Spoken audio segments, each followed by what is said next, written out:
السلام علیکم viewers, ever گرو novel میں خوش آمدید جی۔ تو ویورز، ہم نے جو پہلے سے سٹارٹ کیا ہوا ہے ناول، اس کا یہ پارٹ آئی تھنک 4 ہے، پتہ نہیں 4 ہے یا 5 ہے، لیکن مجھے ایسے لگتا ہے کہ یہ 4 ہے۔ تو 4 پارٹ سٹارٹ کرنے سے پہلے جتنے بھی نیو ویورز ہیں کائنڈلی وہ میرے چینل کو کر دیں سبسکرائب اور ساتھ میں بیل آئیکن کے بٹن کو کر دیں پریس، تاکہ آنے والی جتنی بھی ویڈیو ہیں وہ بر وقت آپ لوگوں کو مل سکے، اور اپنی رائے کمنٹ باکس میں لازمی دیا کریں جی۔ تو چلیں سٹارٹ کرتے ہیں ناول۔ دلشاد بیگم کو ابراہیم صاحب سے شادی کے بعد سسرال میں وہ حیثیت نہیں ملتی جس کی وہ ہر لڑکی کی طرح آرزومند تھی۔ الٹے ہاتھ سے کام کرنے کی بنا پر اماں جی ساس نے ان کو گھر میں اچھوت بنا دیا تھا۔ وہ ان کے ہاتھ کا پکا کھانا ناپسند کرتی تھی۔ انہوں نے خاندان بھر میں دلشاد بیگم کا پھوڑ پن مشہور کر دیا تھا۔ آئے دن ان کے ابراہیم صاحب سے جھگڑے چلتے رہتے تھے، جس کا واضح اثر بچوں پر پڑا تھا۔ بڑی دل آویز شادی کے بعد ہی میکے آ بیٹھی ماں باپ کی ناچاکی نے اسے نفسیاتی مریض بنا دیا تھا۔ وہ اپنے شوہر کی قربت پسند نہیں کرتی تھی۔ طارق نسبتاً صلح جو تھا، بچپن سے اس کی منگنی پھپھو ذات حورالعین سے طے تھی، جس کی پرورش ماں کے مرنے کے بعد اماں جی نانی نے کی ہے۔ وہ بے باک اور پر اعتماد لڑکی ہے۔ بچپن سے اس کا واضح جھکاؤ طارق کی طرف رہا۔ ابراہیم صاحب بیوی اور بیٹیوں کو ناراض مول لے کر مخصوص اماں جی کی خواہش کی تکمیل کے لیے طارق کی شادی حورالعین سے کر دیتے ہیں۔ گھر والوں کا رویہ حورالعین سے بہت خراب ہے۔ صرف طارق کا چھوٹا بھائی ولید حورالعین کا ساتھ دیتا ہے۔ ولید کی بے باکی کی وجہ سے گھر میں سب ولید سے ڈرتے ہیں، جس کا احساس حور کو چند گھنٹوں میں ہی ہو جاتا ہے۔ طارق اول لمحات سے ہی حور سے بے اعتنائی برتتا ہے۔ وہ حور کی لاابالی فطرت سے بھی خائف ہے۔ حورالعین حالات سے مقابلہ کرنے کے لیے خود کو تیار کر لیتی ہے۔ حورالعین کو پہلے دن سے ہی سسرال میں شدید مشکلات کا سامنا کرنا پڑتا ہے۔ دلشاد بیگم ہی نہیں، دل آویز اور دل نشین بھی اس سے جلن محسوس کرتی ہیں۔ صرف ولید اس کا ساتھ دیتا ہے۔ اپنی اچھی فطرت سے مجبور ہو کر وہ ایڈجسٹ کرنے کی کوشش کرتی ہیں۔ طارق اس سے متاثر ہوئے بغیر نہیں رہتا۔ دل نشین اپنے کلاس فیلو رحیل کو پسند کرتی ہے، اور یہ بات طارق اور ابراہیم صاحب کے علم میں آ جاتی ہے۔ دل نشین کو بڑھتی ہوئی سرگرمیوں پر انہیں شدید تشویش ہوتی ہے۔ رحیل اپنے اسٹیٹس بڑھانے اور یونیورسٹی میں اپنا دھاک بٹھانے کے لیے دل نشین سے راہ مراسم بڑھاتا ہے، لیکن معاملہ اس وقت بگڑتا ہے جب شکیل باجوہ دل نشین میں دلچسپی لینے لگتا ہے۔ وہ ایک بد کردار انسان ہے۔ شکیل دل نشین کی جانب دوستی کا ہاتھ بڑھاتا ہے، جس پر غصے میں آ کر وہ اسے تھپڑ مار دیتی ہے۔ شکیل بدلہ لینے کے لیے رحیل کو استعمال کرتا ہے، اور وہ اپنا کیریئر بچانے کے لیے رحیل کو ایسا کرنے پر مجبور ہے۔ رحیل کا بیگانہ ہونا رویہ دل نشین کا دل اس کی جانب سے ہٹا دیتا ہے۔ اسی دوران دلشاد بیگم اپنے بھانجے عباس سے اس کی منگنی کے معاملات طے کر لیتی ہیں، جس پر اسے کوئی اعتراض نہیں ہوتا۔ اپنے والد اور باپ رحیم کی ناساز طبیعت پر حور اپنے میکے آتی ہے۔ اسے اپنے سوتیلے ماں اور بھائیوں کا گرم جوشی رویہ شرمندہ کر دیتا ہے۔ جلدی میں وہ یہ سب طارق کو فون پر مطلع کر پاتی ہے۔ وہ وہاں خاصی مطمئن ہوتی ہے کہ اچانک اسے لینے ولید صبح صبح آ دھمکتا ہے، اور گھر لے جانے کے بجائے اسے نانو کے گھر لے آتا ہے، جو ان دنوں ولید اور اس کے دوستوں کے استعمال میں ہے۔ ولید نازیبا حرکت کا علم جب حورالعین کو ہوتا ہے تو پہلے فرصت میں وہ واپسی کا قصیدہ کرتی ہے، لیکن اسی وقت دلشاد بیگم اور ابراہیم صاحب وہاں پہنچ جاتے ہیں، اور دلشاد اس پر بے ہودہ الزامات لگاتی ہے، جس پر وہ زمین میں گڑ جاتی ہے۔ زیادہ تکلیف اسے ابراہیم صاحب کی نظروں میں اپنے لیے بے اعتنائی دیکھ کر ہوتی ہے۔ شدت غم سے حور کو ایسا لگ رہا تھا جیسے اس کا دل پھٹ جائے گا۔ بوقت تمام اس نے دیوار کا سہارا لیا تھا۔ وہ دیوار اس کے سر پر آ رہی تھی۔ ولید باپ کے پیچھے پیچھے نکل گیا تھا۔ شیر خان دلشاد نے ملازم کو پکارا، اور پھر ملازم کے پیروں میں گاڑیوں کی چابیاں پھینکتے ہوئے بولی، یہ جہاں جانا چاہتی ہے اسے چھوڑ آؤ، اس سے قبل یہاں آس پڑوس کے لوگ اکٹھے ہوں اور ہماری عزت کا جنازہ نکالیں، اسے یہاں سے دفع کر دو۔ مجھے تو ابراہیم کی فکر ہو رہی ہے، کہیں وہ یہ صدمے دل پر ہی نہ لے لیں۔ وہ تحقیر بھرے نگاہوں سے حوریہ کو دیکھتے ہوئے باعجرت باہر نکل گئی۔ حور دیوار سے سر پٹک پٹک کر رونے لگی۔ روتے ہوئے وہ زمین پر بیٹھتی چلی گئی۔ شیر خان اس کے انتظار میں گاڑی میں جا بیٹھتا ہے۔ بہت دیر بعد وہ زمین پر ایسے ہی بیٹھی روتی رہی۔ روتی رہی تھی اور پھر اس کی نگاہ ملازمہ رانی پر پڑی تو اس کی جان میں جان آئی تھی۔ اس نے ہتھیلی سے آنسو صاف کیے اور دوڑ کر رانی کے پاس گئی اور کہنے لگی، تمہیں تو پتہ ہے نا رانی کہ میں یہاں ابھی تھوڑی دیر پہلے ہی آئی تھی، تمہیں پتہ ہے نا؟ وہ بے تابی سے رانی سے پوچھ رہی تھی۔ ہاں جی، آپ تو ابھی آئی تھی، وہ عورت جو رات سے یہاں تھی وہ تو کوئی اور عورت تھی، آپ تو شریف گھر کی معلوم ہوتی ہیں، میں اس گھر کی بہو ہوں، ان کے بڑے بیٹے کی بہو ہوں، جو مجھ پر الزام لگا کر گئی ہیں۔ غم سے نڈال وہ رانی کو اپنا آپ بیتی سنا رہی تھی۔ رانی حیرانی سے حور کی جانب دیکھنے لگی۔ لگتا ہے تم لوگوں نے شادی میں شرکت نہیں کی، تبھی تم مجھے نہیں جانتی، مگر میں بتاؤں تمہیں، میں ولید کے بڑے بھائی کی بیوی ہوں۔ حور پھوٹ پھوٹ کر رو پڑی۔ انہوں نے غلط فہمی اور بدگمانی کی بنیاد پر مجھ پر اتنا بڑا الزام لگایا ہے۔ طارق میرے شوہر شہر سے باہر ہیں، انہیں یہ سب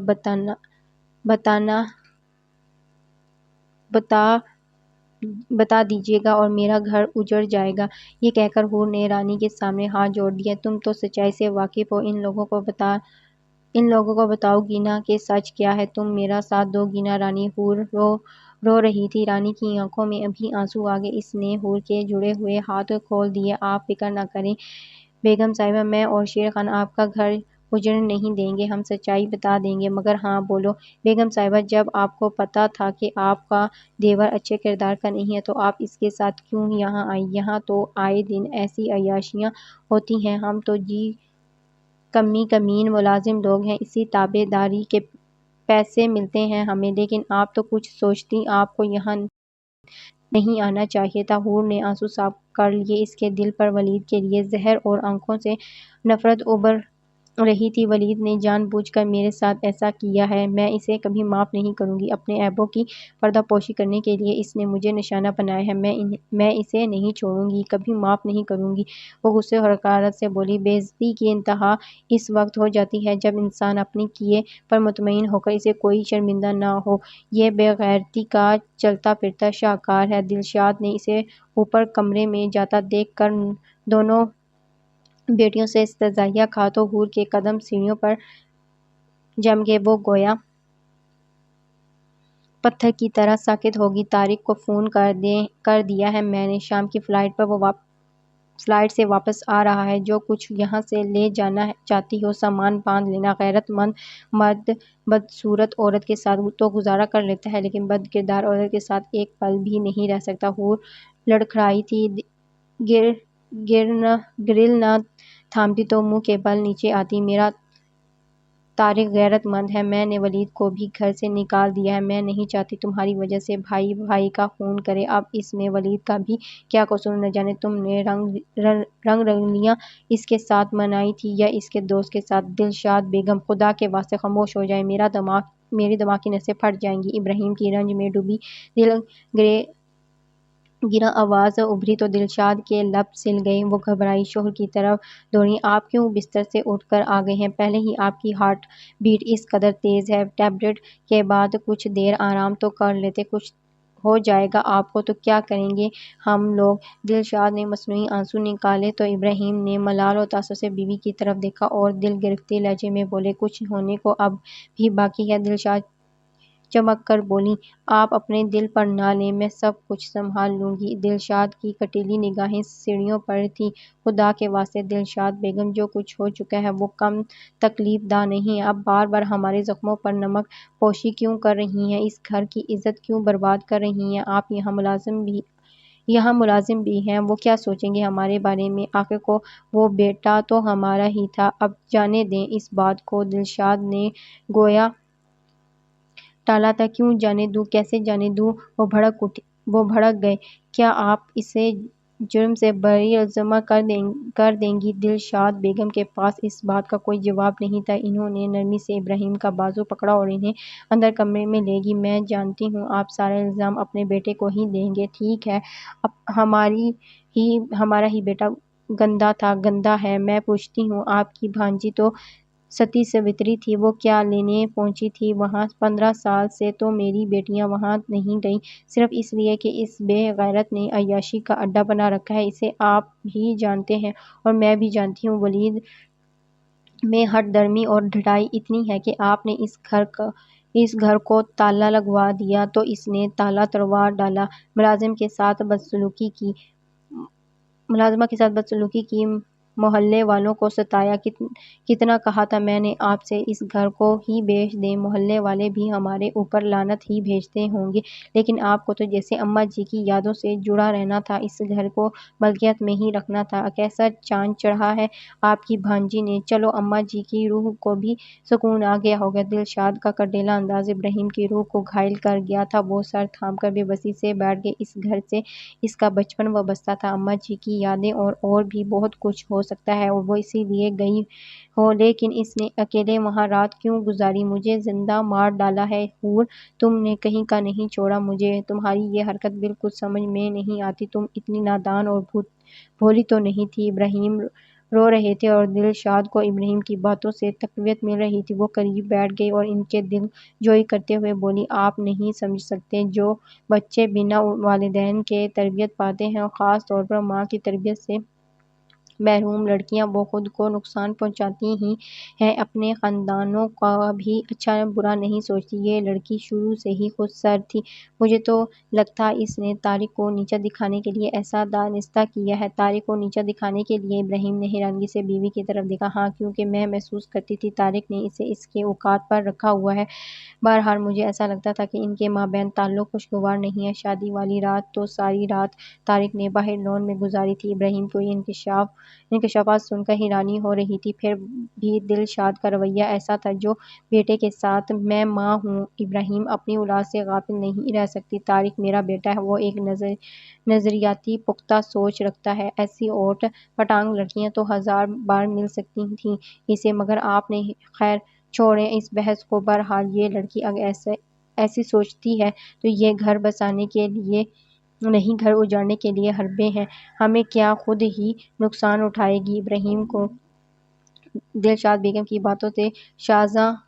سازش کی بو آ رہی تھی، مگر انہوں نے کسی بات کی تردید نہیں کی، چپ چاپ وہ سنتے رہے، پھر طویل خاموشی کے بعد بولے، اب مزید وقت نہیں ہے، ولید کا گھر بس جانا چاہیے، یہ ہماری ہی غفلت اور ڈھیل کا نتیجہ ہے کہ آج پانی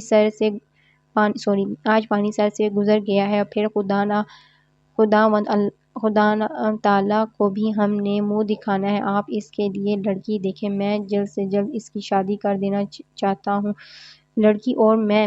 دلشاد بیگم اچنبھے سے بولی، کہاں کھاتے میں لائے گا وہ میری پسند کو؟ دلشاد بیگم، وہ ہمارا ہی بیٹا ہے، اسے اتنا نہیں ہوا نہ بنائیں، وہ کیوں شادی نہیں کرے گا؟ کیا عمر بھر ہمارے منہ پر کالک ملنے کے لیے پیدا ہوا ہے وہ یک دم غیظ و غضب میں آ کر بولے تو دلشاد بیگم چپ ہوگی۔ وہ ابراہیم کے پیچھے پیچھے گھر تک آیا تھا اور انہیں یقین دلانے کی کوشش کی تھی، جیسے وہ لوگ سوچ رہے تھے، ایسا ہرگز کچھ نہیں تھا۔ ابراہیم نے حقارت سے اس کے بگڑے حلیے اور اس کے منہ سے پھوٹتی شراب کی بدبو کو دیکھا تھا، اس کی آنکھیں اس خمار کی وجہ سے سرخ ہو کر سوج رہی تھیں، وہ اس حالت میں ایمان اور قرآن کی قسمیں کھا رہا تھا، ایک غلیظ اور ناپاک شخص بار بار اللہ کا نام لے رہا تھا۔ ابراہیم کو اس کے وجود سے گھن آ رہی تھی، وہ اس کی شکل کبھی دیکھنا نہیں چاہتے تھے، زچ ہو کر وہ غیظ و غضب میں چلائے تھے کہ وہ اس کی نظروں کے سامنے سے دفع ہو جائے، اور وہ جانتا تھا اس وقت ماں کو مطمئن نہیں کر سکتا تھا، لیکن باپ کے ساتھ یہ بدسلوکی اور بد اعتمادی کرے گا، اس سے برداشت نہیں ہوا اور وہ غصے میں گھر سے نکل گیا، یہ سوچے سمجھے بنا کہ اس کے یوں غائب ہو جانے سے حوریہ پر زندگی کا دائرہ کس قدر تنگ ہو جائے گا، مگر اسے پرواہ ہی کہاں تھی، رنج تھا تو اس بات کا کہ اس کے والدین اسے اتنا گھٹیا بھی سمجھ سکتے ہیں، اور اسے صرف اپنی ذات کی پرواہ تھی اور کچھ نہیں۔ سارا دن وہ اپنے دوست کے ہاں بند کمرے میں شراب کے سہارے اپنا غم بہانے کی کوشش کرتا رہا، دن بھر میں اس کے 3-4 فون آ چکے تھے، سب سے پہلے اسمارا نے اس کی خیریت اور دریافت کی، پھر اس کے پاپا نے، پھر اس کے چھوٹے بہن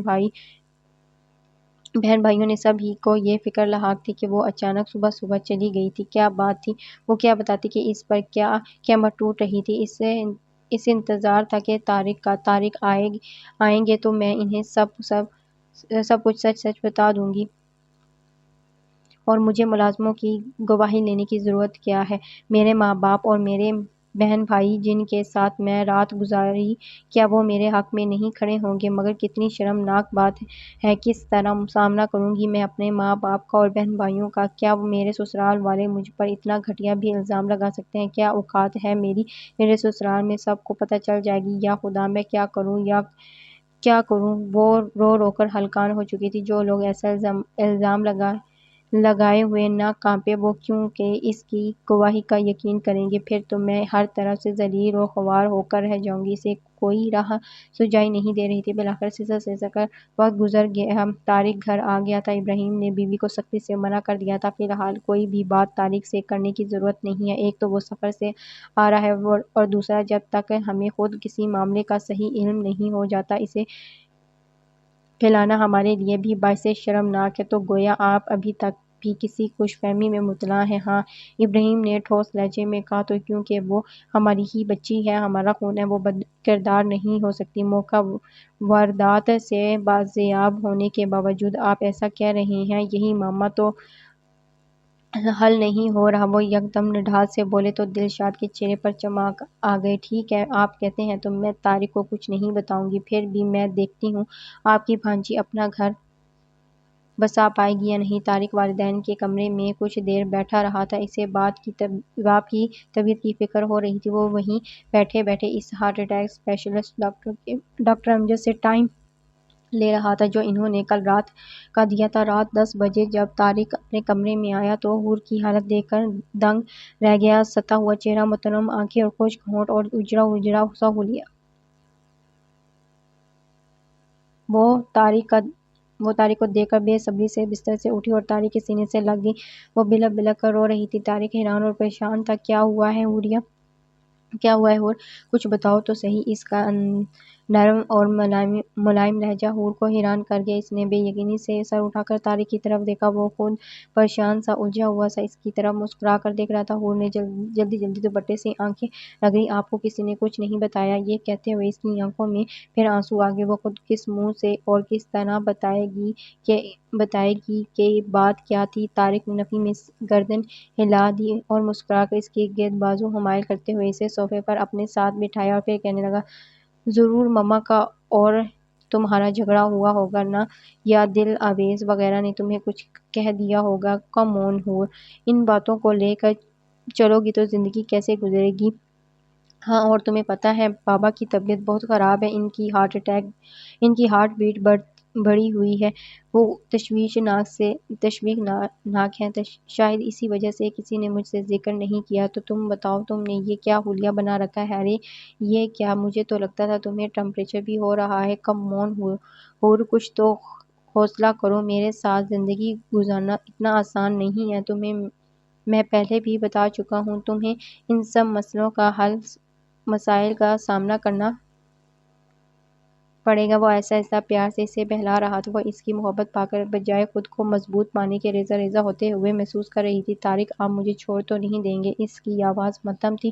کیا میں نے تمہیں چھوڑنے کے لیے اپنایا تھا؟ وہ اس کے بال سنوار رہا تھا۔ وہ بے یقینی سے طارق کی طرف دیکھنے لگی۔ اس کی آنکھوں سے آنسو بہنے لگے۔ اسے طارق کو سب کچھ بتا دینا چاہیے تھا۔ وہ طارق سے کچھ نہیں چھپائے گی اور طارق کو سب کچھ بتا دیتی۔ آج صبح ولید نے مجھے فون کیا تھا، میں ابو کے گھر میں تھی، سو رہی تھی۔ اس نے مجھ سے کہا کہ وہ مجھے لینے آ رہا ہے۔ وہ بہت پریشان لگ رہا تھا، میں خود بھی پریشان ہو گئی تھی۔ وہ مجھے لینے آ گیا، میں اس کے ہمراہ گاڑی میں بیٹھی تو میں نے سب گھر والوں کے بارے میں پوچھا۔ وہ اپنے فون میں مصروف رہا، پھر وہ مجھے نانو والے گھر میں لے گیا اور اس نے مجھے سارا قصہ سنایا۔ وہ مجھے کیوں لے کر آیا ہے؟ مجھے اس پر سخت غصہ آیا۔ اسے آپ کا بھی پتہ نہیں تھا کہ آپ شہر سے باہر ہیں؟ ابھی میں اسے غصے میں برا بھلا کہہ کر نکلی ہی رہی تھی کہ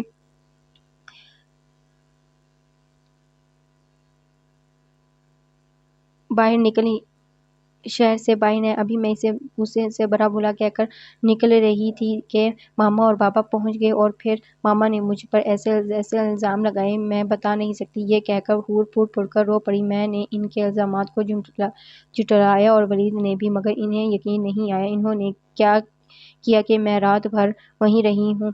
پھر انہوں نے بابا کو بھی یہی کچھ بتایا۔ طارق: میں نے بابا کی نگاہوں میں خود کو مجرم پایا تو میں بالکل ٹوٹ گئی، مگر میں مجرم نہیں ہوں، میں نے کوئی گناہ نہیں کیا، میں مجرم نہیں ہوں۔ آپ تو اس بات کا یقین کریں گے نا؟ اور ولید تو غائب ہو گیا ہے، کم سے کم اسے بھی سچائی کا سامنا تو کرنا چاہیے تھا۔ آپ کے بھائی نے میرے ساتھ جان بوجھ کر ایسا کیا ہے، نہ جانے یہ لوگ کیا چاہتے ہیں۔ طارق: جو میرے ساتھ ایسا ہوا ہے۔ وہ رو رہی تھی۔ یک دم اس نے محسوس کیا طارق کا بازو اس کے گرد سے ہٹ گیا تھا۔ طارق کی آنکھوں میں اجنبیت اور چہرے پر صفاقی تھی۔ حور اس کے تاثرات دیکھ کر کانپ اٹھی۔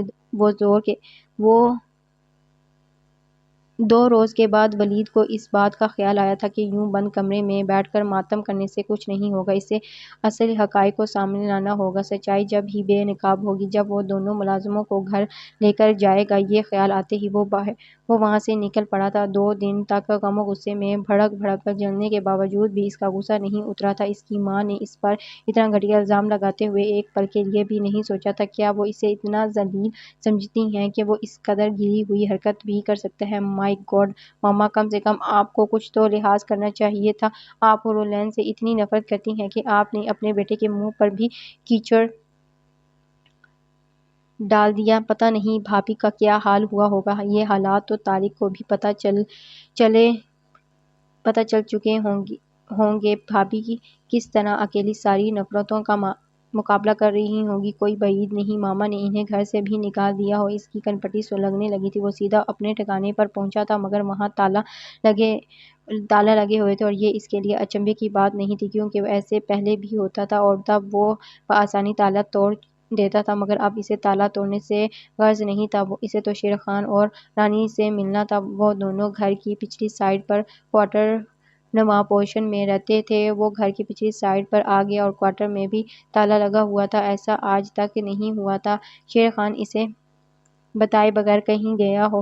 شیر خان اس کا ذاتی ملازم تھا، وہ اس کے ہر ٹھکانے سے واقف تھا، لیکن اسے سخت مایوسی ہوئی۔ شیر خان کا کہیں بھی اتا پتہ نہ ملا۔ شیر خان کی اس غیر ذمہ دارانہ حرکت پر اسے شدید جھنجھلاہٹ اور غصہ آ رہا تھا، مگر وہ لاچار تھا۔ اچانک شیر خان کو یوں غائب ہو جانا، اس کے پیچھے کیا بھید ہو سکتا تھا؟ اسے یہ سب کچھ جاننے سے غرض نہیں تھا، نہ ہی اس کا فی الفور ادھر دھیان گیا تھا۔ شام تک زچ ہو کر وہ گھر لوٹ آیا، اور اسے گھر لوٹنا ہی تھا۔ وہ مجرم تو نہیں تھا جو یوں منہ چھپا کر بیٹھتا رہتا۔ حیرت کی بات تھی کہ یہ باتیں آہستہ آہستہ اس کے دماغ میں آ رہی تھیں۔ ان دنوں میں حوریہ پر کیا گزری ہوگی، اسے اب اس کی فکر ہونے لگی تھی۔ بہرحال جو کچھ بھی ہوا تھا ٹھیک نہیں ہوا تھا، اسے اس سنگین مسئلے کا حل نکالنا تھا۔ وہ گھر میں داخل ہوا۔ گھر میں غیر معمولی خاموشی چھائی ہوئی تھی، ہمیشہ کی طرح۔ وہ اپنے کمرے کی طرف چل پڑا، پھر اچانک سیڑھیوں کے آگے اس کے قدم رک گئے۔ پہلا خیال ہی آیا، نہ جانے بھابھی اور اوپر ہے یا اپنے میکے۔ وہ اس قدر شرمسار تھا کہ فی الحال حور کا سامنا نہیں کر سکتا تھا۔ دبے پاؤں اپنے کمرے کی طرف بڑھ گیا۔ گزرتے ہوئے اسے دل نشین کے کمرے سے آوازیں آتی محسوس ہوئیں۔ یہ کمروں کی پچھلی سائڈ تھی۔ دل نشین کے کمرے کی کھڑکی آدھی کھلی تھی اور بآسانی سن سکتا تھا۔ دل نشین ماں سے الجھ رہی تھی۔ فار گاڈ سیک ماما، میری سمجھ میں نہیں آ رہا کہ آپ نے یہ بات طارق بھائی سے کیوں چھپا رکھی ہے۔ مثلیت غیرت کے اوپر آپ مثلیت کو ترجیح دے رہی ہیں۔ مائی گاڈ ماما، کیا ہو گیا ہے آپ کو؟ یہ طارق بھائی کے ساتھ بہت بڑا دھوکہ ہوگا۔ آپ کو انہیں صاف صاف بتا دینا چاہیے تاکہ اسے مصیبت سے جان چھوٹے۔ دل نشین کے لہجے میں بیزاری ہی نہیں، نفرت بھی تھی۔ بے وقوف ہو تم دلشی، تم کیا سمجھتی ہو اس طرح وہ حور سے جان چھڑوا لے گا اور ہمارا مقصد پورا ہو جائے گا؟ تم معاملے کی سنگینی کو سمجھو۔ طارق بھی مرد ہے، کیا وہ ایک منٹ میں بھی اس بات کو برداشت کر سکے گا؟ وہ اپنے بھائی کا خون کر ڈالے گا، پھر اس سے جان چھڑوائے گا۔ اس چڑیل کے پیچھے میں اپنے دونوں بیٹوں سے ہاتھ دھو ڈالوں گی۔ ایک زندگی سے چلا جائے گا اور دوسرا سلاخوں کے پیچھے۔ کیا تم اخبارات میں آئے دن ایسے واقعات نہیں دیکھتی؟ وہ تو اس گھر کی بربادی کا ہی عزم لے کر آئی ہے، تب ہی ایسے گل کھلا رہی ہے، مگر میں تو بے وقوف نہیں ہوں، اس کا وار کامیاب نہیں ہونے دوں گی۔ مجھے اس سے جان بھی چھڑوانی ہے اور اپنے دونوں بیٹوں کو بھی بچانا ہے۔ پھر تمہارے بابا، ان کی صحت اجازت نہیں دیتی کہ اس معاملے پر مزید ہم کچھ کریں۔ اس کا کچھ نہیں جائے گا دلشی، ہر طرف سے نقصان میرا ہی ہے، اس لیے میں طارق کو کچھ نہیں بتاؤں گی۔ وقت طارق خود بتائے گا، مگر مجھے یقین ہے اس چلتر نے ستی سویتری بن کر طارق کو کوئی نہ کوئی من گھڑت کہانی ضرور سنائی ہے۔ آپ طارق کی خاموشی دیکھ رہی ہیں، مجھے ایسا لگ رہا ہے طارق اس معاملے سے آگاہ ہو چکا ہے، وہ الجھا ہوا بھی ہے اور پریشان بھی، مگر بابا کی وجہ سے وہ کوئی بات نہیں کر رہا، شاید وہ سچائی سے پوری طرح واقف نہیں ہوا، اسے الجھنا دو دلشی، وہ جتنا الجھے گا اتنا ہی اپنی بیوی سے دور بھاگے گا، آخر وہ کب تک اپنی غیرت پر پہرے بیٹھائے گا، یہ خود اذیت کے لمحے ہیں، اسے خور سے دور کرنے کے لیے یہی کافی ہے، پھر ہماری بلا سے طارق اسے رکھے یا چھوڑے ہمیں اس بات سے کوئی مطلب نہیں، میں اصبا کو طارق کی دلہن نہیں بنا سکتی تو کیا ہوا، طارق کسی اور کے ساتھ بھی نہیں رہ پائے گا۔ پھر دلشاد کا لہجہ مخمور ہو گیا، میں نے اس گھر میں اس کے نہیں اپنی بھتیجی کے خواب دیکھے تھے، اس غلطی کا احساس میں تمہارے باپ کو دلانا چاہتی ہوں، وہ تمہارے باپ کی مرضی سے اس گھر میں آ تو گئی ہے لیکن یہاں بس نہیں سکے گی، تم دیکھنا طارق اس سے جلد ہی علیحدگی اختیار کر لے گا اور تب میں اصبا کو بڑی دھوم دھام سے طارق کے ساتھ بیاہ کر لاؤں گی، تم نہیں جانتی دلشی میں اپنے بھائی کے سامنے کس قدر شرمسار ہوں، میں جو مدت سے اصبا کو بہو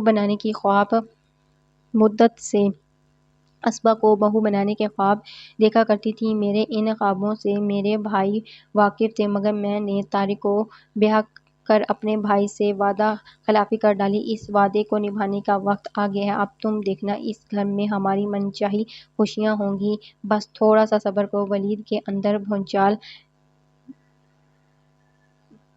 بیاہ ہو گیا تو صرف ایک اصبا کو اس گھر میں لانے کے لیے ماما آپ نے یہ ڈرامہ رچا ہے، صرف اپنے مفاد کی خاطر، نہ صرف اپنے بیٹے کو ذلیل کیا بلکہ طارق کا بھی گھر اجاڑنا چاہتی ہیں، نہیں ماما نہیں، میں طارق کا گھر اجڑنے نہیں دوں گا، یہ آپ نے کیسے سوچ لیا کہ آپ جو چاہیں گی وہی ہوتا چلا جائے گا، وہ ماں کا سامنا کر سکتا تھا، ان سے سوالوں جواب کر سکتا، مگر نہیں، اس وقت اسے اپنے غصے اور جذبات پر قابو پانا تھا، خود کو سنبھالتے ہوئے غم و غصے کی حالت میں وہ اپنے کمرے میں آ گیا، ٹی وی کی تیز آواز سن کر دلشاد ٹھٹک گئی، تو گویا آج وہ 2 دن بعد وہ گھر آ ہی گیا تھا، دروازہ آدھا کھلا تھا، کمرے کی ساری لائٹس روشن تھیں، وہ ٹی وی دیکھنے میں مصروف تھا، دلشاد نے دروازے کو ہاتھ لگایا تو وہ کھلتا چلا گیا، وہ بستر پر بدستور پڑا رہا، جیسے ماں کو نظر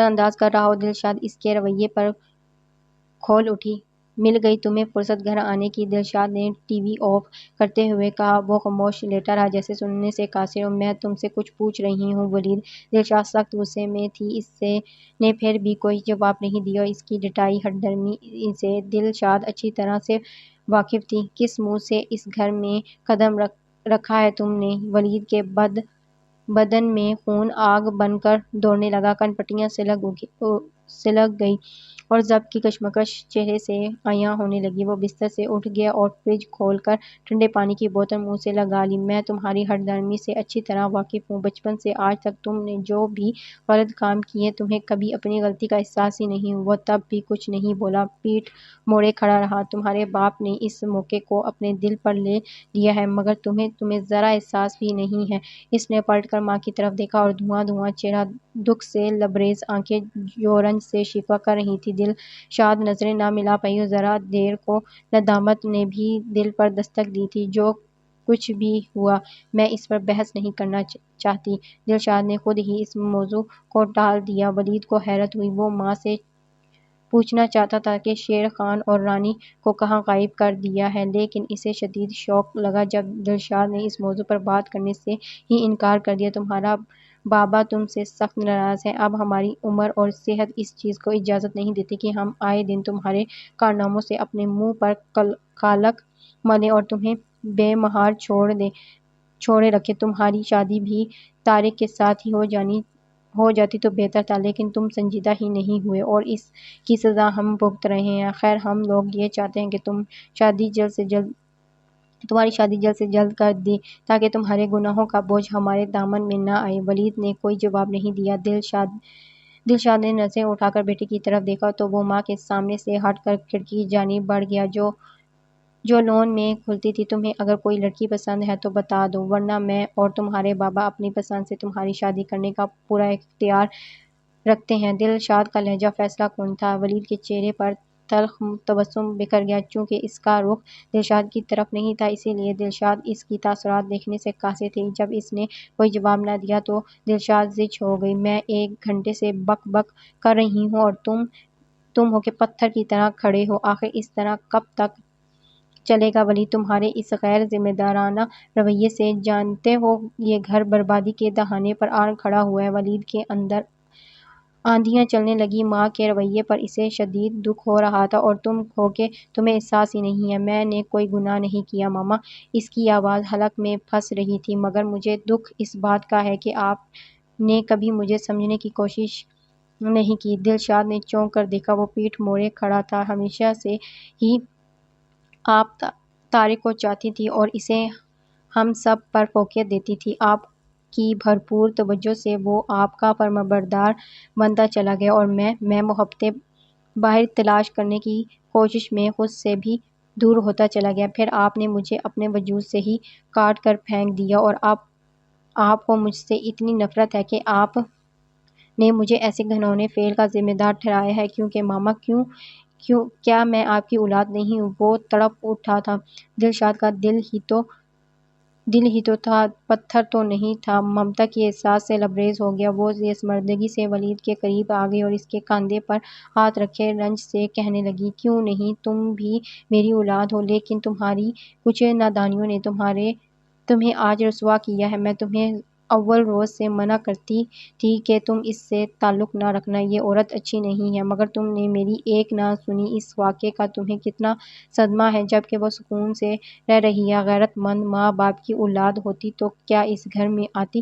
ماں کے خیالات سے ولید کے دل کو ٹھیس پہنچ رہی تھی۔ صرف حور و لعین کو اس گھر سے نکالنے کے لیے یہ ساری سازش بنی جا رہی تھی، اور اسبا کو لانے کے لیے خواب دیکھے جا رہے تھے۔ اسے اسبا سے سخت نفرت محسوس ہو رہی تھی۔ وہ حور و لعین کی صفائی میں بولنا چاہتا تھا، مگر دل شادہ صفا پر آمادہ ہی کہاں تھی۔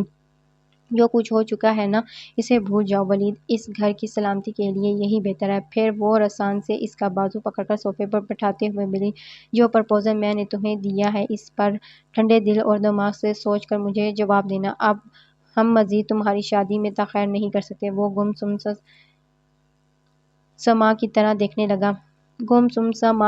دیکھنے لگا۔ ایسے کیا دیکھ رہے ہو؟ دلشاد نے نرمی اور محبت سے اس کے بال پیشانی سے ہٹائے تو ولید کا دل کسی پتھر کی طرح سخت ہو گیا۔ اسے اسبا سے شدید نفرت محسوس ہو رہی تھی، جس کی وجہ سے ماں نے یہ مکروہ فریب جال بنا تھا۔ ولید نے سر جھکا لیا اور فرش کو گھورنے لگا۔ آپ نے طارق کی زندگی کا فیصلہ کرنے سے پہلے طارق کو تو ایسا اختیار نہیں دیا تھا جیسے مجھے دے رہی ہیں۔ حالانکہ سب جانتے تھے طارق حور بھابی کو پسند بھی کرتا ہے، اس کے باوجود اس رشتے کی آپ نے مخالفت ہی کی۔ پھر مجھے یہ اختیار کیوں؟ وہ پوچھنا چاہتا تھا، مگر دانت پر دانت جمائے بیٹھا رہا۔ دلشاد اس کے قریب ہی بیٹھی تھی۔ وہ اس موقع کو ضائع نہیں کرنا چاہتا تھا، کیونکہ اس نے طارق کا گھر بچانا تھا، اور وہ فیصلہ کر چکا تھا، جن لڑکیوں سے میری دوستیاں ہیں، ایسی لڑکیاں بیویاں بنانے کے قابل نہیں ہوتی۔ کافی دیر بعد اس نے اپنے خیالات کا اظہار کیا تو دلشاد کو خوشگوار حیرت ہوئی۔ مجھے خوشی ہوئی کہ تم ایسی سوچ رکھتے ہو۔ میں ایسی لڑکی سے شادی کرنا چاہتا ہوں جو صرف آپ کی من پسند ہو۔ میری من پسند؟ دلشاد کو جھٹکا لگا، گویا انہیں ولید کی فرمانبرداری پر یقین ہی نہیں آ رہا ہو۔ ہاں ماما، صرف آپ کی من پسند۔ ولید نے یہ کہہ کر ماں کے ہاتھ تھام لیے اور عقیدت سے انہیں اپنے ہاتھ میں بھینچتے ہوئے بولا، صرف آپ کی من چاہی لڑکی ہی میری زندگی کا رخ بدل سکتی ہے، مجھے بھٹکنے سے روک سکتی ہے۔ باکردار، خاندانی اور نیک سیرت لڑکی آپ ہی میرے لیے تلاش کر سکتی ہیں۔ دلشاد کو اپنے کانوں پر یقین نہیں آ رہا تھا۔ نیک سیرت، باکردار، من پسند، صرف اور صرف اسبا، اس کے علاوہ اور کون ہو سکتا ہے؟ دلشاد کا دل گواہی دے رہا تھا، مگر نہیں، ولید میں بہت کمیاں ہیں، وہ اس رشتے کو نہیں نبھا سکتا۔ کیا سوچنے لگی ہیں ماما؟ ولید نے دلشاد کے چہرے پر آتی چمک کو مایوسی میں ڈوبتا دیکھ کر استغفار کیا تو دلشاد صاحب گوئی سے بولی، کیا تم میری من پسند لڑکی کے ساتھ خوشگوار اور باعزت زندگی گزار لوگے؟ ان کے اندیشے زبان پر آئے تو ولید کی آنکھوں میں آنکھیں ڈال کر دھوکہ دینے میں لطف آیا۔ وہ ماں کے پہلو سے نکل کر کھڑا ہوتے ہوئے شکوہ کناں لہجے میں بولا، میں جانتا ہوں آپ کا اشارہ کس کی طرف ہے، مگر نہ تو آپ نے پہلے مجھے اس کے قابل سمجھا تھا اور نہ ہی اب ہی سمجھیں گی۔ وہ مایوسی سے کہہ کر دوسری جانب بڑھ گیا۔ دلشاد الجھ کر رہ گئی اور شش و پنج میں مبتلا ہو کر بیٹے کی طرف دیکھنے لگی جہاں سنجیدگی نمایاں تھی۔ اچانک ولید میں اتنی لچک سے ضروری وہ اپنے کیے پر نادم ہے۔ کچھ لمحے یوں ہی گزر گئے۔ میں تمہارے بابا سے بات کروں گی، پھر جیسے وہ چاہیں گے ویسا ہی ہوگا۔ نہیں ماما، مجھے بابا کی چاہت کی نہیں، آپ کی چاہت کی ضرورت ہے، اور میں یہ بھی جانتا ہوں وقار ماموں کی اسبا سے زیادہ آپ کے دل میں کسی اور لڑکی کی چاہت ہی نہیں ہو سکتی۔ آپ کو یہ رشتہ قبول ہے تو مجھے بھی دل و جان سے قبول ہوگا۔ دلشاد کو اپنی سماعتوں پر یقین ہی نہیں آ رہا تھا۔ اگر کبھی طارق سے ہٹ کر ولید کے بارے میں انہوں نے سوچنا بھی چاہا تو اسی خوف نے پیش قدمی سے روک دیا تھا کہ ولید کہاں ایسی لڑکی کو خاتے میں لائے گا جو کم پڑھی لکھی اور سیدھی سادی ہوگی۔ لیکن اب ولید خود ہی ایسی لڑکی کی خواہش کر رہا تھا۔ ولید نے انہیں نئی امنگ اور نئی فکر میں مبتلا کر دیا تھا۔ آج بہت دن بعد اسے یونیورسٹی میں دیکھ کر رحیل کو گہری اطمینانیت کا احساس ہوا تھا۔ دل نشیں میں واضح تبدیلی تھی۔ پہلے کی نسبت وہ زیادہ خود اعتماد اور بولڈ دکھائی دے رہی تھی اور یہ تبدیلی سب ہی محسوس کر رہے تھے۔ بہت دن سے میں تمہیں مس کر رہا تھا دلشی، کئی بار تمہیں فون بھی کیا لیکن تم نمبر دیکھ کر فون آف کر دیتی تھی۔ میں جانتا ہوں میں نے تمہارے ساتھ بہت زیادتی کی ہے، تمہارا بہت دل دکھایا ہے۔ اسی دوران میں سخت ٹینشن میں رہا ہوں۔ تم جانتی ہو امی کی طبیعت صحیح نہیں رہتی، ساری ذمہ داریاں مجھ پر ہی ہیں، بس ان کی ہی حالات کی وجہ سے تمہیں نہ جانے کیا کچھ کہہ بیٹھا۔ آئی ایم سوری دلشی، مجھے معاف کر دو، میں بہت دن سے گلٹی فیل کر رہا ہوں، کئی راتوں سے سو نہیں پایا۔ میں نے واقعی تمہارے ساتھ بہت زیادتی کی ہے، پتہ نہیں مجھے کیا ہو گیا تھا، حالانکہ تم جیسی لڑکی ہی میرا آئیڈیل ہو سکتی ہے۔ اس بات کا احساس مجھے تم سے دوری کے بعد ہوا ہے۔ تم میرے لیے کیا ہو۔ اس روز میں نے تمہیں برا بھلا کہا، تم بھی مجھے برا بھلا کہہ لو، لیکن پلیز ناراض مت ہو۔ I am sorry Dilshi, I am really sorry. اس کی منت سمجھنے پر دل نشیں قہقہ لگا کر ہنس پڑی جو رحیل کو حیران کر گیا۔ اس کا تو خیال تھا کہ وہ اس کے ایک بات نہیں سنے گی، الٹا برا بھلا کہہ کر اس کے پاس سے اٹھ جائے گی، لیکن دل نشیں کا رویہ بالکل مقصود تھا۔ وہ دوستانہ لہجے میں رحیل سے مخاطب ہو کر بولی، اینی وے جو کچھ ہو چکا ہے میں اسے بھول چکی ہوں، تمہیں بھی وہ سب کچھ بھلا دینا چاہیے۔ ہم اچھے دوست ہیں اور اچھے دوست ہی رہیں گے۔ دلشی رحیل کو یقین ہی نہیں آیا۔ وہ اسے منانے کو ایک معرکہ سمجھ رہا تھا، لیکن یہاں تو معجزہ ہی ہو گیا تھا۔ وہ حیرانی سے دل نشیں کو دیکھ رہا تھا جس کے چہرے پر دوستانہ مسکراہٹ تھی۔ رحیل کو اپنا مقصد بآسانی دل ہوتا نظر آ رہا تھا، جبکہ دل نشیں اس کے دیوانہ وار خوشی پر دل ہی دل میں ہنس رہی تھی۔ جب اسے علم ہوگا کہ میں کسی اور سے منسوب ہو چکی ہوں اور اسے چاہنے بھی لگی ہوں، تب اسے بالکل ویسا ہی صدمہ ہوگا جیسے مجھے اس روز ہوا تھا جب میں نے بے وقوفی میں خود ہی اسے پرپوز کر دیا۔ تب اس کی بے اعتنائی پر مجھے اپنا آپ کتنا گھٹیا لگا تھا۔ میری جگہ کوئی اور لڑکی ہوتی تو کبھی بھی خود کو نہ سنبھال پاتی، مگر میں نے خود کو سنبھال لیا، اور یہ بھی خود کو سنبھال نہیں پائے گا۔ تب مجھے اپنی بےعزتی کا جواب لوٹ کر کتنا سکون ملے گا۔ وہ دل ہی دل میں ہنستے ہوئے رحیل کے ہمراہ گھاس پر چر رہی تھی۔ میرا خیال ہے کہ تم کچھ روز کے لیے اپنے پیرنٹس کے ہاں چلی جاؤ۔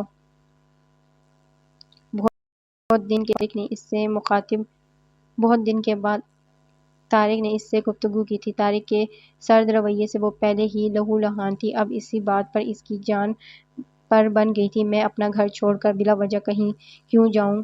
اس کا عزلِ اعتماد، خود سری بہت دن کے بعد اس کے رویے میں اود آئی تھی۔ طارق نے حیرانگی سے اس کی طرف دیکھا۔ اتنا سب کچھ ہونے کے باوجود بھی وہ کتنا دلیر تھی، جبکہ ولید نے ہتھیار ڈال دیے تھے اور وہ ماما کی مرضی سے شادی کرنے پر رضامند بھی ہو گیا تھا۔ آخر ولید کے اس قدر ٹوٹنے کی وجہ کیا تھی؟ شاید یہ کہ وہ مجرم تھا۔ طارق کے شبہات پھر سے زندہ ہونے لگے تھے۔ میں رانی اور شیر خان کو زمین کے ساتویں تہہ سے بھی ڈھونڈ نکالوں گی۔ گویا اس نے طارق کی خاموشی کو چیلنج کیا تھا۔ طارق کچھ نہیں بولا۔ اس کی سرموری بے تنائی پر وہ سلگ گئی اور شکوہ کناں نگاہوں سے اسے دیکھتے ہوئے بولی، مجھے آپ سے ایسے رویے کی امید نہیں تھی۔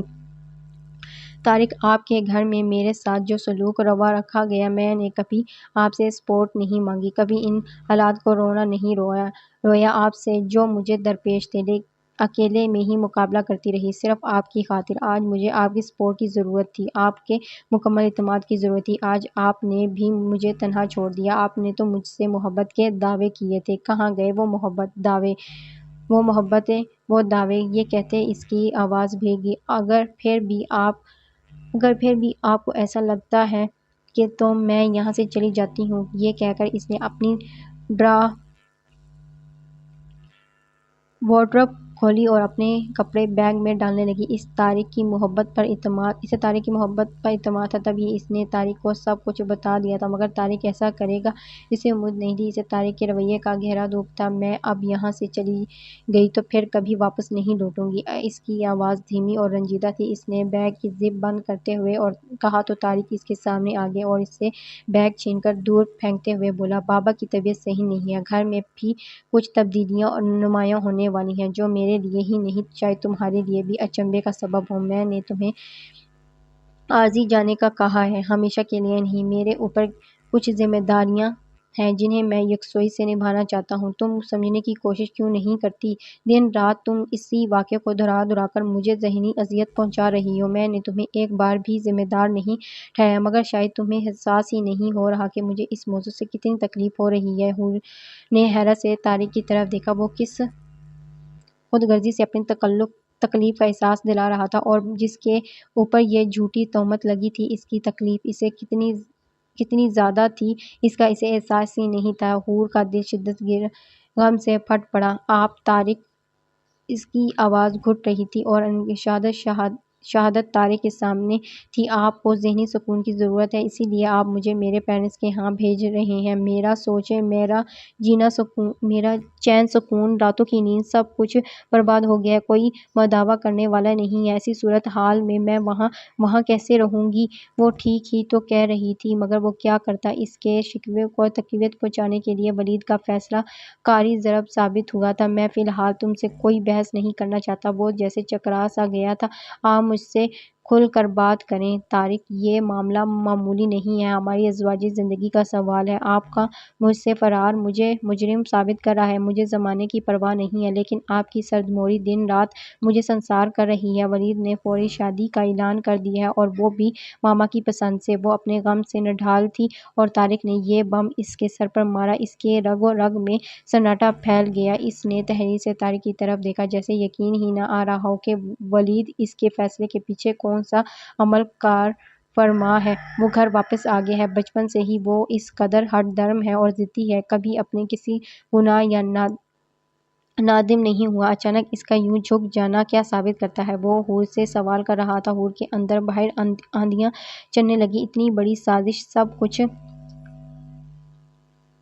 باقاعدہ پلاننگ کے تحت ہوا ہے۔ میں ولید کو فیئر سمجھتی رہی، لیکن مجھے کیا پتا تھا کہ وہ بھی اپنی ماں بہنوں کے ساتھ ملا ہوا ہے۔ حور کے چہرے کے تاثرات طارق سے پوشیدہ نہیں تھے۔ وہ کپکپاتے لبوں سے کچھ بولنا چاہتی تھی۔ طارق نے ہاتھ اٹھا کر منع کر دیا۔ ولید کی شادی خیر خیریت سے ہو جائے، میں اپنی رہائش تبدیل کر لوں گا۔ میں آئندہ زندگی میں کبھی اس موضوع پر تم سے کوئی بات سننا پسند نہیں کروں گا۔ طارق کے رویے میں اجنبیت اور سرد موری تھی، گویا اپنے ساتھ اسے رکھ کر وہ اس پر احسان کر رہا تھا۔ وہ یوں نظروں سے گرا کر اپنی جیون ساتھی کے ساتھ قدم سے قدم ملا کر چل پائے گی، جسے یہ عزم تھا کہ وہ پورے وقار اور تمکنت کے ساتھ اس کی زندگی میں داخل ہوگی۔ اس کی عزت تو دو کیر ملیاں میٹ ہو گئی تھی، پھر وہ کیسے زندگی گزارے گی؟ طارق کمرے سے جا چکا تھا اور وہ شش و پنج میں مبتلا کھڑی تھی۔ ولید نے شادی کے لیے رضامندی کا اظہار کیا تو سارے ہی کام جھٹ پٹ طے پائے تھے۔ دلشاد کو امید ہی نہیں تھی کہ وہ اپنے بھائی سے بڑے بیٹے کے بجائے چھوٹے بیٹے کے لیے ان کی بیٹی مانگے گی اور وہ فوراً رضامند ہو جائیں گے۔ وقار احمد کی طرف سے رشتے کی رضامندی سامنے آتے ہی شادی کی تیاریاں شروع ہو گئیں۔ اس رشتے پر دل آویز اور دل نشین دونوں ہی بہت خوش تھیں اور بڑھ چڑھ کر ماموں کے ہاں جا رہی تھیں۔ انہیں اسبا پسند بھی بہت تھی، خوبصورت اور بھولی بھالی سی دل نشین، جو ہر وقت ولید سے خار دل نشیں جو ہر وقت ولید سے خار کھائے رہتی تھی اچانک ہی ولید کے قریب ہو گئی تھی۔ ولید بھی دونوں بہنوں کو زیادہ سے زیادہ وقت دے رہا تھا۔ آئے دن شاپنگ کے سلسلے میں وہ ولید کے ہمراہ کہیں نہ کہیں نکل جاتی۔ حیرت انگیز طور پر ولید کی سابقہ ساری سرگرمیاں ختم ہو چکی تھیں۔ طارق سنجیدگی سے نہ صرف شادی کی تیاریوں میں ہمناک تھا بلکہ باپ کے روز بروز گرتی صحت بھی اسے پریشان کر رہی تھی۔ انہیں اچھے سے اچھے ڈاکٹر کے پاس لے جانا، ان کی غذائی اور ادویات کا خیال رکھنا اس کی ذمہ داریوں میں شامل تھا۔ دل ہی دل میں وہ حور کے لیے بھی پریشان تھا۔ وہ بالکل بجھ کر رہ گئی تھی۔ اب نہ اس میں پہلے کی طرح تیزی تھی اور نہ ہی کام کاج کرنے کی لگن۔ گھر میں کیا ہو رہا ہے اسے دلچسپی نہیں تھی۔ وہ جیسے لاتعلق سی ہو گئی تھی۔ وہ حور کو زندگی کی طرف نہیں لا سکتا تھا۔ اسے حور سے شکوہ تھا۔ جو کچھ بھی ہوا تھا اس کی لاپرواہی کی بدولت ہوا تھا۔ وہ اچھی طرح جانتی تھی ولید کس قسم کا شخص ہے۔ پھر اس پر اس نے اندھا اعتماد کیوں کیا؟ وہ دن رات ذہنی اذیت میں مبتلا تھا جبکہ گھر میں اس واقعے کی اب کسی کو پرواہ نہیں تھی۔ سب ولید کی شادی میں مگن تھے۔ دل آویز اور دل نشین کی خوشی دیکھنے سے تعلق رکھتی تھی۔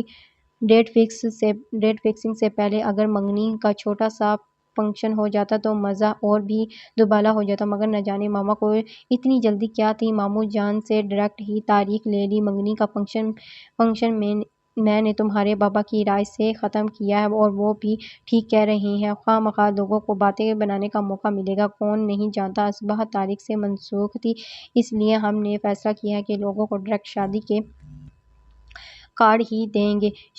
دلشاد بیگم نے سمجھایا۔ ویسے ماما ولید بہت خوش نظر آ رہا ہے اس رشتے سے۔ دل آویز نے ماں کی جیسے نئی خوشخبری سنائی ہو۔ دلشاد بیٹے کی طرف دیکھ کر طمانینت سے مسکرائی اور اس کا گال چھوتے ہوئے محبت سے بولی، وہی نہیں، تم بھی اس شادی سے بہت خوش نظر آ رہی ہو۔ ذرا آئینے میں اپنا چہرہ دیکھو، کیسے گلاب کے پھول کی طرح کھل رہا ہے۔ ماں کی تعریف پر دل آویز جھینپ گئی۔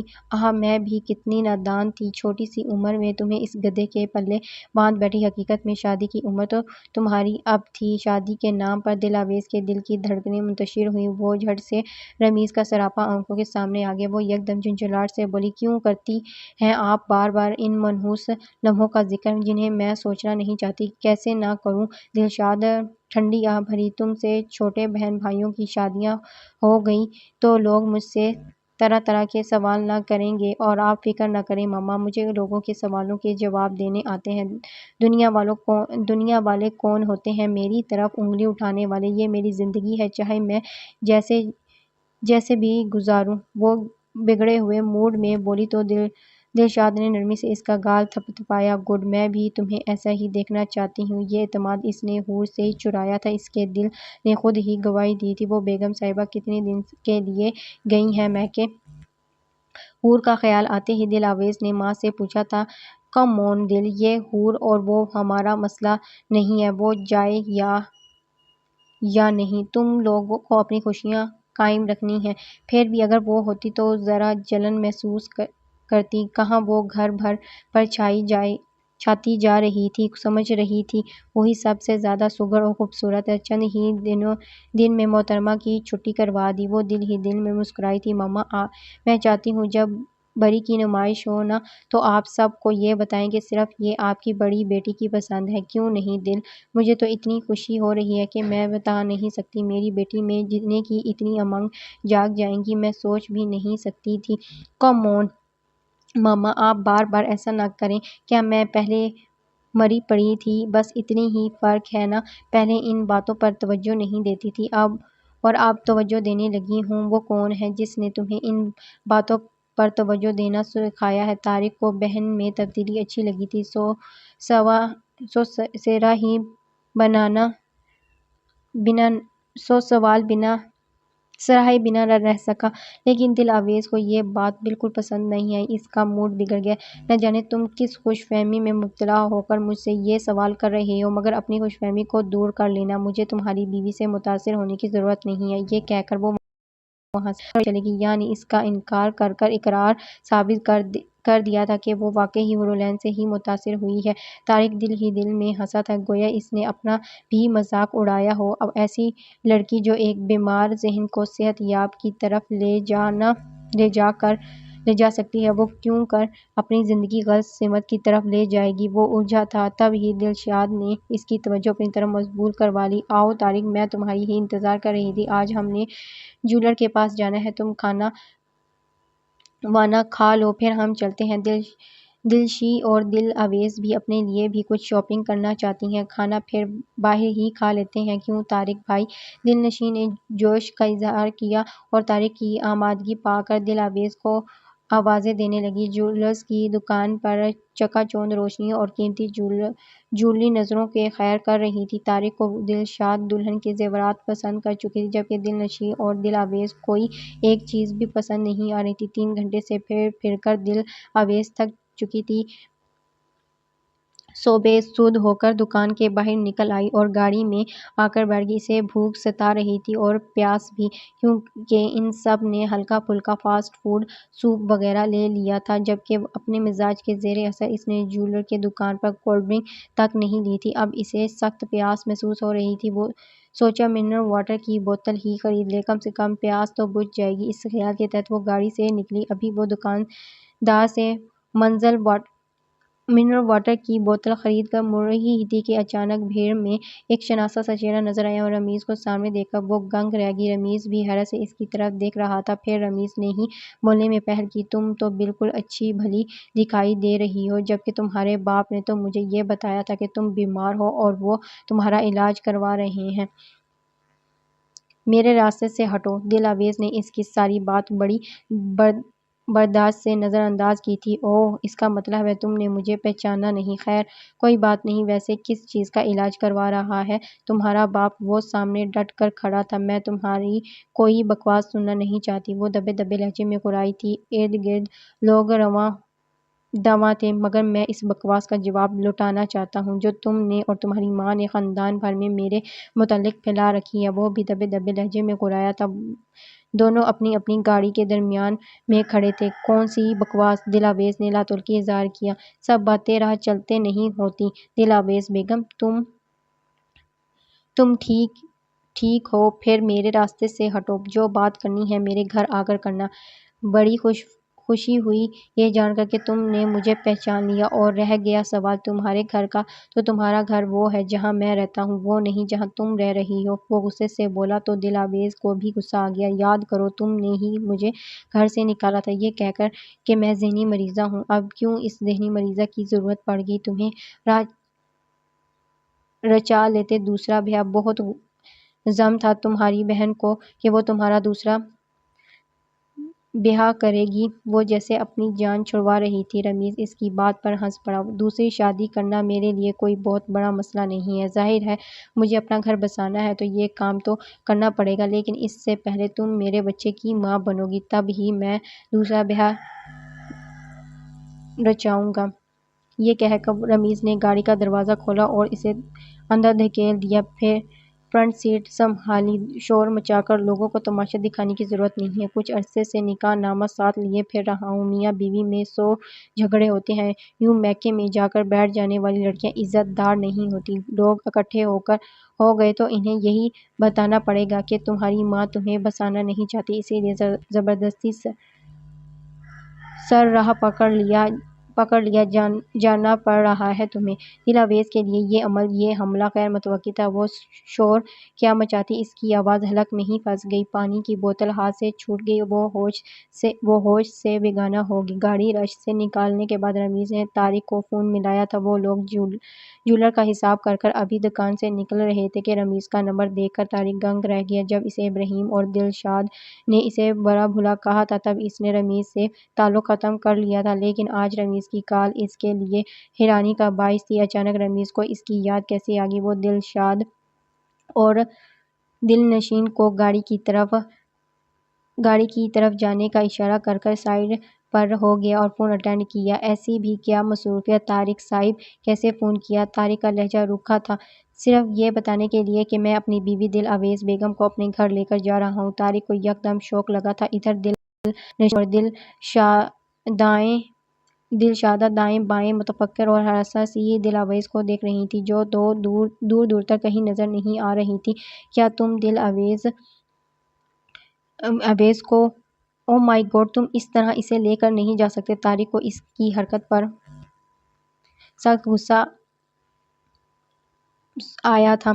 کیوں نہیں لے کر جا سکتا؟ وہ بھی کن ذہن اڑیل شخص تھا۔ طارق کو اپنے رویے میں نرمی کرنا پڑی۔ دیکھو، ہمارے جو بھی معاملات ہیں وہ بات چیت سے حل ہوں گے، پھر ہی تو آپ دل اویس کو لے کر جا سکیں گے۔ پہلی بات تو یہ ہے کہ میرا تم لوگوں سے کوئی معاملہ نہیں ہے۔ دوسری بات کہ میں اپنی بیوی کو لے کر جا رہا ہوں اس لیے کہ مجھے اجازت کی ضرورت نہیں ہے، صرف بتانا تھا کہیں تم لوگ پریشان نہ ہو جائیں۔ یہ کہہ کر رمیز نے فون بند کر دیا۔ طارق کا دماغ چکرا گیا۔ طارق بھائی، آپی دلنشیں گھبرائی ہوئی طارق کی طرف بڑھی تھی۔ طارق نے دیکھا دلشاد کی چہرے پر بھی ہوائیاں اڑ رہی تھیں۔ اس نے خود کو سنبھالا اور انہیں گاڑی کے قریب لے کر آیا۔ وہ پہلے ہی ذہنی اذیت کا شکار تھا۔ اس پر مستعد یہ واقعہ آپ لوگ گھر چلیں، میں بتاتا ہوں۔ مگر دل اویس کہاں گئی ہے؟ دلشاد فکرمند ہونے لگی۔ طارق کی سمجھ میں نہ آیا کہ ماں کو کیسے مطمئن کرے، اسے جھوٹ بولنا پڑا۔ دل اویس گھر چلی گئی ہے۔ گھر سے ابھی ابھی فون آیا تھا اس کا۔ اس کی طبیعت بھی صحیح نہیں تھی، شاید ٹیکسی وغیرہ میں چلی گئی ہو۔ آپ لوگ پریشان نہ ہوں، چل رہے ہیں نا گھر؟ وہ راستہ بھر ماں کو مطمئن کرتا آیا تھا۔